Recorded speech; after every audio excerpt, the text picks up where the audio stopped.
Kita sering berkata, oh saya kan bukan hamba Tuhan. Saudara, tadi sudah mengakui. Kalau kita ini, kalau bukan hamba Tuhan, berarti hamba hantu. Di sini tidak dikatakan bahwa khusus majelis gereja, khusus worship leader, singer, bahkan mungkin khusus untuk pendeta atau gembala sidang. Tetapi yang dikatakan di sini adalah hamba Tuhan. Jadi saudara, semua hamba Tuhan, mari sadarilah. Firman ini menyatakan bahwa biarlah kalau kita menjadi hamba Tuhan, biarlah kehendak Bapa yang jadi dalam kehidupan kita. Tetapi saat ini justru kita banyak datang kepada Bapa di surga, kita memaksakan kehendak kita kepada Tuhan.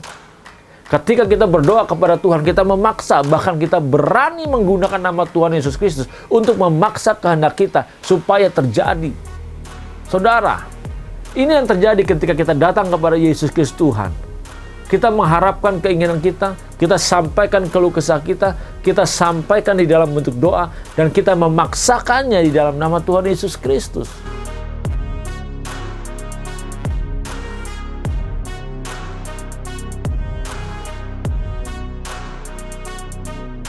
Shalom saudara yang dikasihi oleh Tuhan Yesus Kristus, dimanapun saudara berada saat ini, salam transformasi. Saat ini kita akan membahas mengenai mendengar yang berkenan bagi Bapa di surga. Saudara, selama ini kita mendengar apa saja kita dengar. Kita suka, apalagi ada orang ngegosip saudara. Kalau ada orang ngegosip, justru kita kebanyakan datang, justru kita mau mendengarkannya. Saudara mungkin bisa melihat, ketika ada orang menggosip, kita datang, dia tuh sedang menggosip, apa yang kita lakukan? Apakah kita minggir, menghindar, menjauh dari kumpulan orang yang sedang bergosip tersebut, atau justru kita lebih tertarik untuk datang dan bergabung ikut ngegosip? Kenapa kita bisa menikmati itu? Karena daging kita yang menuntut itu, saudara. Kita sudah tercandui dengan semua itu. Saudara, ketika itu menjadi candu dalam kehidupan kita, apapun yang kita lakukan, kita hanya mau fokus kepada daging kita sendiri saja. Saudara yang dikasihi oleh Tuhan Yesus Kristus, sulit memang ketika kita berusaha untuk menghindari hal tersebut. Kita kesannya seperti orang aneh. Tapi kalau memang kita mau berjalan di dalam jalan kebenaran, kita mau menjalani kehidupan ini di dalam kekristenan, kita pasti jadi aneh bagi dunia ini, saudara. Tetapi aneh bagi dunia ini, justru itulah yang standar bagi Tuhan. Saudara yang dikasihi Tuhan Yesus Kristus, ini pilihan bagi kita. Kalau kita tidak bisa memilih dan mengambil keputusan, berarti kita terseret oleh segala kenikmatan dunia yang ada. Terseret oleh semangat zaman ini. Di mana zaman ini, dunia ini semakin lama semakin rusak dan semakin hancur. Saudara, ketika kita membaca firman Tuhan seperti yang terambil dari Injil Lukas, bagaimana pada saat itu malaikat Gabriel menemui Maria, dan dia mengatakan kepada Maria, menyampaikan pesan bahwa Maria akan mengandung.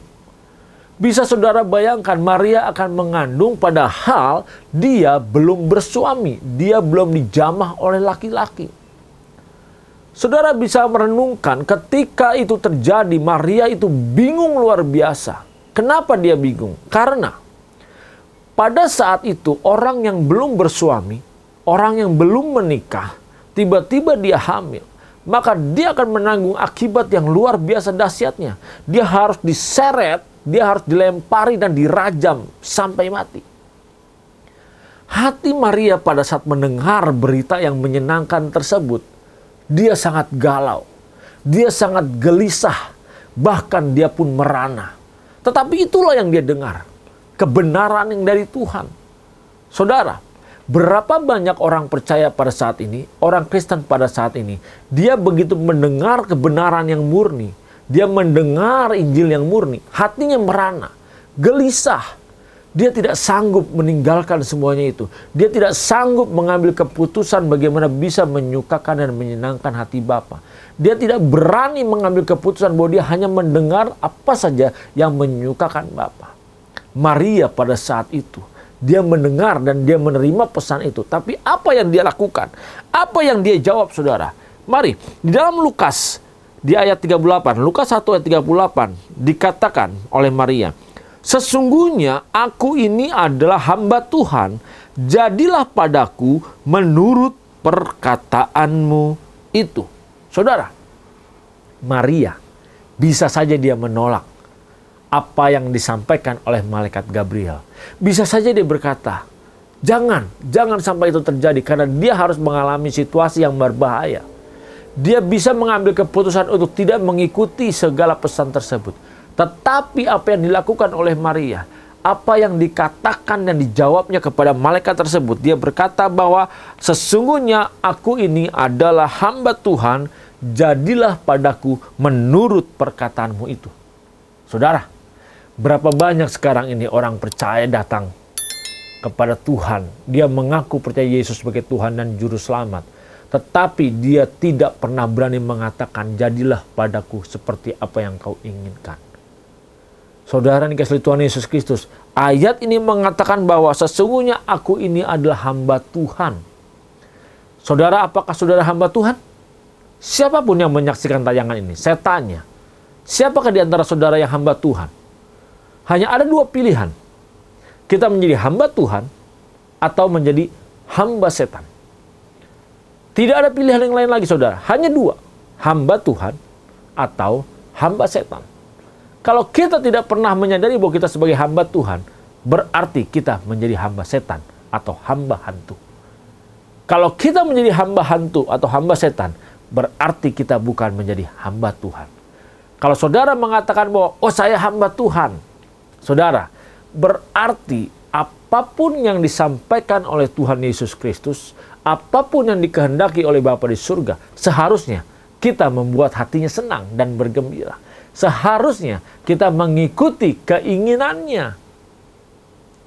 Kita sering berkata, oh saya kan bukan hamba Tuhan. Saudara, tadi sudah mengakui, kalau kita ini, kalau bukan hamba Tuhan, berarti hamba hantu. Di sini tidak dikatakan bahwa khusus majelis gereja, khusus worship leader, singer, bahkan mungkin khusus untuk pendeta atau gembala sidang. Tetapi yang dikatakan di sini adalah hamba Tuhan. Jadi saudara, semua hamba Tuhan, mari sadarilah, firman ini menyatakan bahwa biarlah kalau kita menjadi hamba Tuhan, biarlah kehendak Bapa yang jadi dalam kehidupan kita. Tetapi saat ini justru kita banyak datang kepada Bapa di surga, kita memaksakan kehendak kita kepada Tuhan. Ketika kita berdoa kepada Tuhan, kita memaksa, bahkan kita berani menggunakan nama Tuhan Yesus Kristus untuk memaksa kehendak kita supaya terjadi.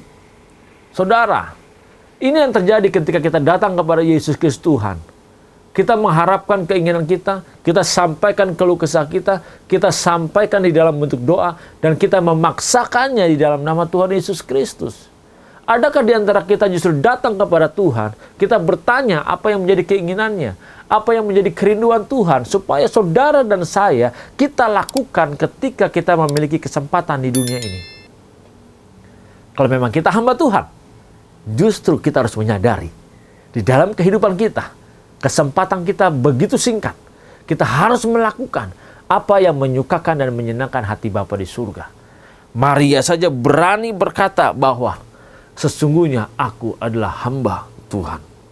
Saudara, mari dalam kehidupan ini, kalau kita memiliki hati yang sensitif kepada Bapa di surga, kita tahu apa yang kita dengar, berita-berita yang menyenangkan perasaan dan hati Tuhan, seharusnya kita mau tunduk dan mengikutinya. Sama seperti ketika Yesus ada di dunia ini. Ketika dia diperhadapkan dengan penghakiman, dia tahu bahwa dia akan mati, dia akan disalibkan. Dia datang kepada Bapa di surga, dia datang, dia berlutut dan dia berdoa. Dia katakan, biarlah cawan ini lalu daripada aku, tetapi biarlah kehendak Tuhan yang jadi. Saudara, pada saat itu justru Yesus sedang mengalami gelisah, sedang kacau pikirannya, sedang takut. Justru dia tidak memaksakan. Dia tahu bahwa biarlah kehendak Bapa saja yang jadi. Berapa banyak dalam kehidupan orang percaya, saudara, justru kita tidak mau bahwa keinginan kita ini tidak tercapai. Kita memaksakannya. Lihat, saat ini banyak orang percaya justru mengejar kenyamanan. Dia jadi orang Kristen, dia pengen kaya, dia pengen sukses, dia pengen berhasil. Dan dia memaksa di dalam nama Tuhan Yesus Kristus. Dia bilang jadi orang Kristen, dia menikmati kasih karunia. Justru dia merasa bahwa jadi orang Kristen dia akan kaya, dia akan berhasil, hutangnya akan lunas. Tapi dia tidak pernah memiliki karakter seperti Kristus. Saudara dikasihi Tuhan Yesus Kristus, sekaranglah waktunya. Masih ada kesempatan ketika saudara mendengar kebenaran ini. Masih ada kesempatan saudara untuk kita merubah hidup kita. Mari, biarlah kita hanya mendengar yang menyukakan Bapa saja. Jangan kita mau mendengar apa yang hanya menyukakan daging kita. Sehingga apapun yang kita ucapkan, jangan cuma kita maunya didengar oleh orang lain, tapi kita harus belajar untuk bagaimana kita mendengar yang menyukakan Bapa di surga. Bukan menyukakan daging kita, saudara. Inilah waktunya, bukan nanti, sekarang. Mari, transformasi cara berpikir kita. Mulai sekarang, kita jaga telinga kita, biar kita hanya mendengar perkataan-perkataan yang menyukakan hati Bapa di surga, saudara. Saudara, tidak ada waktunya. Sekaranglah waktunya. Tuhan Yesus Kristus memberkati saudara. Salam transformasi.